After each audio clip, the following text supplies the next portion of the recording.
Hey everybody, it's Norris with the Norris Group. It's August 24th, and when it comes to tenants, how do you feel about them talking smack about you, about your property, and maybe even you on Facebook? That and much more as we cover the biggest headlines in real estate.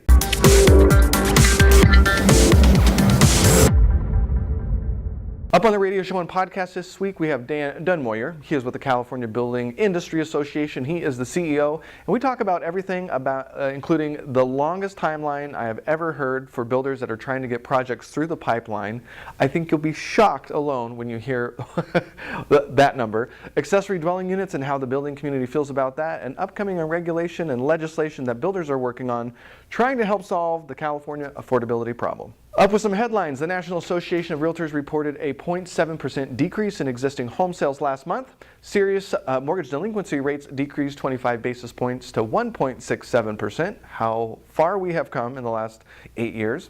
New home sales in the U.S. decreased 1.7% the last month, according to the Commerce Department. And mortgage rates decreased again, with 30-year rates now at 4.51% and 15-year rates at 3.98%. Adam Data Solutions released its 2018 July foreclosure market report. It shows that foreclosure starts increased year over year in 96 of the 219 metropolitan statistical areas that they follow. And that's pretty interesting considering we just said that serious delinquencies are down a little bit. Well, around 30,000 properties started the foreclosure process nationwide for the first time in July, and that's 1% up month over month and year over year. And this bucks the trend of 36 consecutive months of it going down. So what's going on? States with the highest foreclosure rates in July were New Jersey, Delaware, Maryland, and Florida.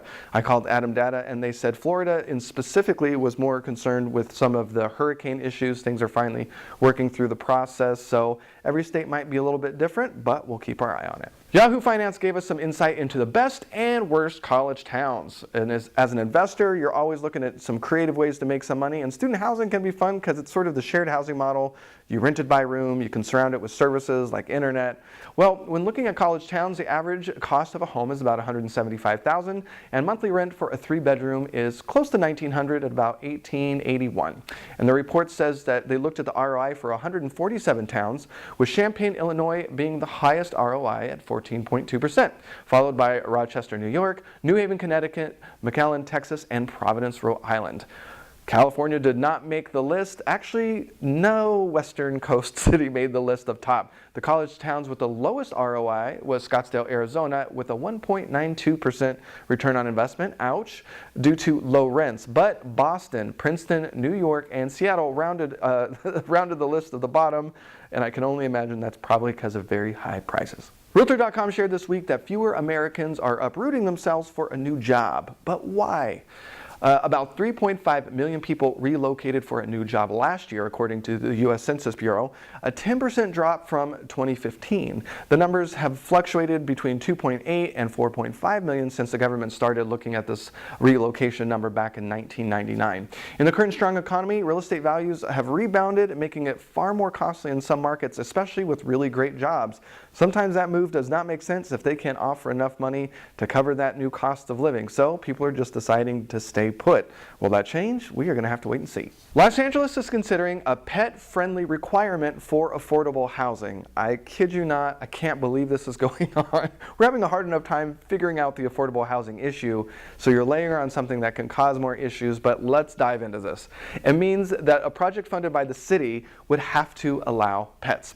Diane Prada, who founded the nonprofit Heart LA, it advocates for tenants with pets and service animals, and says that there's already a lack of affordable housing that is available to people, and a strict no pet policy presents a huge additional barrier for preventing many from affordable housing. A 2016 report from Los Angeles Homeless Services Authority identified the no pet rule as a significant obstacle preventing many homeless residents from accessing shelter. And I know this firsthand. The shelter out here in Riverside, they do a really cool thing to where people seeking shelter actually can drop off next door their pets so they can have a great night's rest and have shelter for the evening. So this could have a big impact on developments financed by the government or by actually state, local, and federal government.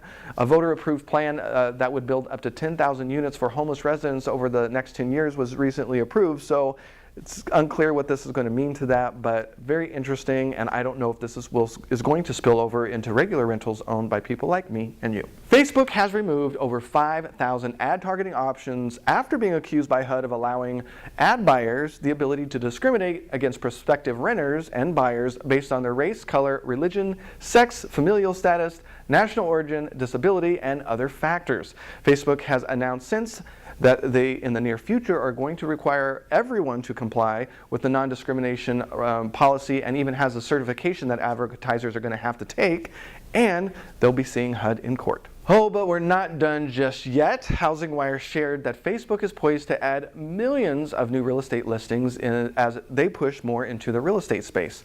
Facebook partnered with Zumper and Apartment List to add rentals to the Facebook marketplace, which in my opinion is just messy and crazy, and I don't even think it's very easy to find the real estate marketplace, but hopefully they'll be working on that.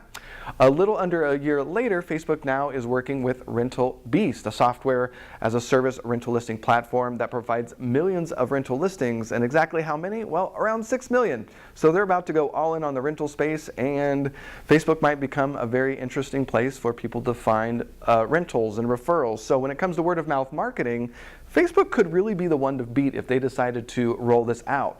But will it allow tenants to leave really heinous reviews if you're a really horrible landlord or you have a really junky property, and will it forever live online? It's something we have to think about. What do you think? If you're on YouTube, please leave a comment below, and don't forget to like the video and subscribe to the channel so you don't miss a beat. If you're on Facebook, please don't forget to not only like the Norris Group page, but don't forget to add us to your See First list and with notifications on. Leave your comments below the video, and if we miss something, share the story on our comment sections on either YouTube or Facebook, and we'll make sure to include it on our blog at thenorrisgroup.com/blog. We'd love to see you out and about at some upcoming events, and we've got a handful. September 8th, cashing in on a boom. This is Quadrant 4 strategies to make money in the current market, and this specific one is completely different, all new content we've really never done before, including accessory dwelling units, mobile home park investing, adding square footage, and so much more.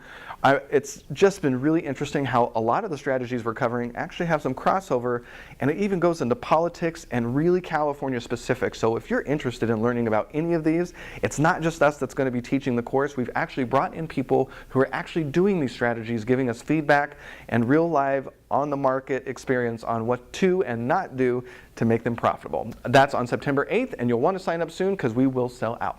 September 13th, Stay Put or Cash Out will be up in Northern California in San Jose with SJREI. September 21st, a market timing update with Chino Valley Real Estate Professionals. And of course, September 28th, I Survive Real Estate. We are sold out. If you want to be on the waiting list, you just need to contact the office and ask for Joey. But we will always, as always, try to put it online for a stream afterwards. October 27th, this is not sold out. We've just put it up, Cutting Edge Financial Tactics Brunch. This is a little bit more advanced, but we've got some incredible partners being able to talk about very advanced topics: entity sheltering, insurance risks, self-directed IRAs, reverse 1031 exchanges. If you're interested in any of those more advanced topics, you are not going to want to miss it. You'll find it all of those and that course on our calendar at thenorrisgroup.com. That's also where you're going to find out more information on our hard money loans, including fix and flip, buy and hold, and new construction. We're now lending in both California and Florida, and we would love to help you out. For more information on passive investing with notes, mortgages, and trust deeds, check out tngtrustdeeds.com. And with that, have a fantastic weekend, and we'll see you next week.